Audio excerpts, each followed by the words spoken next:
I didn't like waking up. I ain't have no purpose. I didn't know what I was supposed to be doing. On October 8th, 1985, I walked in a comedy club for the first time. Signed up for the following week. The following week, a girl took me down there. She said, "You got to go to comedy club. You're the funniest person I've ever met." I never even heard of comedy clubs. I'm 27.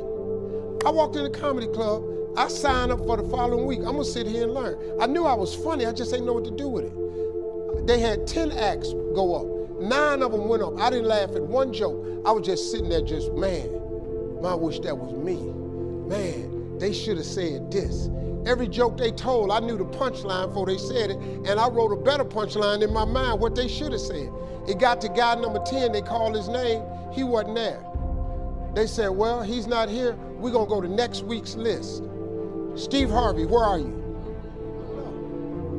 Long story short, I won amateur night that night. I won $50. It was a 45-minute drive to my house with this girl named Gladys. I cried 45 minutes. She said, "What you crying for? It ain't but $50. I said, no, you don't even understand. I was born tonight. I now know what I'm supposed to do. I went to work the next day, October 9th, and quit my job. With $50, I had nothing. I just never gave up. I'm gonna tell you something. That decision cost me everything I had. I lost everything. I lost my family. I lost friends. I lost everything. I became homeless. I lived in a car for 3 years. But I just saw this, I saw this vision. I just pursued it. I said, wow, that's it.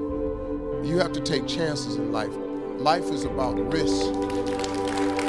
If you play it safe in life, you ain't gonna have much of a life. If you play it safe, you won't have much of a life. Life is risk. It takes courage to pursue your dream. Now, it's gonna cost you something. Most people are not willing to pay what it costs to go after your dream, because you're gonna have to hurt a little bit.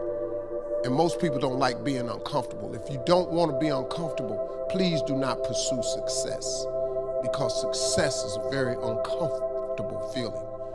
And I just learned to be comfortable being uncomfortable. Life is hard. See, for every time you have a plan, a dream, an aspiration, or a goal, do you know what happens every time you have one of those? This thing comes along called life. It happens to everybody.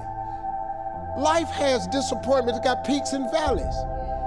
You're gonna lose somebody you care about one day. That's a valley. Somebody gonna close the plant you thought was gonna stay open so you could retire. That's a valley. Somebody gonna fire you for an unjust cause. That's a valley. The people that got your credit card gonna sell their company, gonna sell their business to another credit card company. Your 18% go up to 26%. You don't even know why now. Your minimum didn't change because it's life.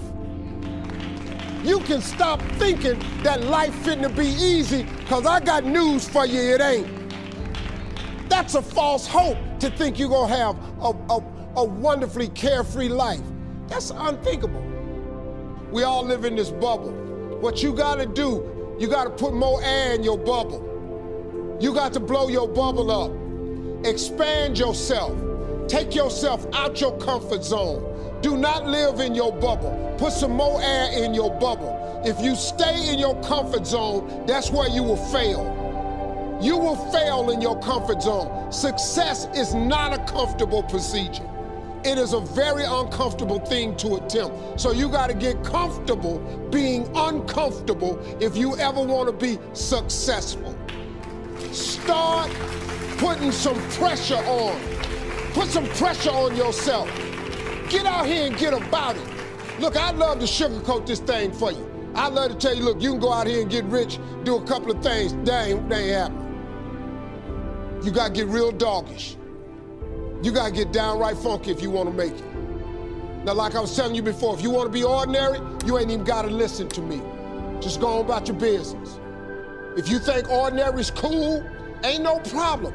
It's some really, really wonderful, ordinary people. But if you are sitting in this room and you have extraordinary aspirations, then you're gonna have to do extra. You put extra on top of ordinary and you come up with extraordinary. It's no other way. I'm sorry, but here's the fact. All of you have extraordinary capabilities, all of you. You have to decide if you are willing to do the things to put you in that category.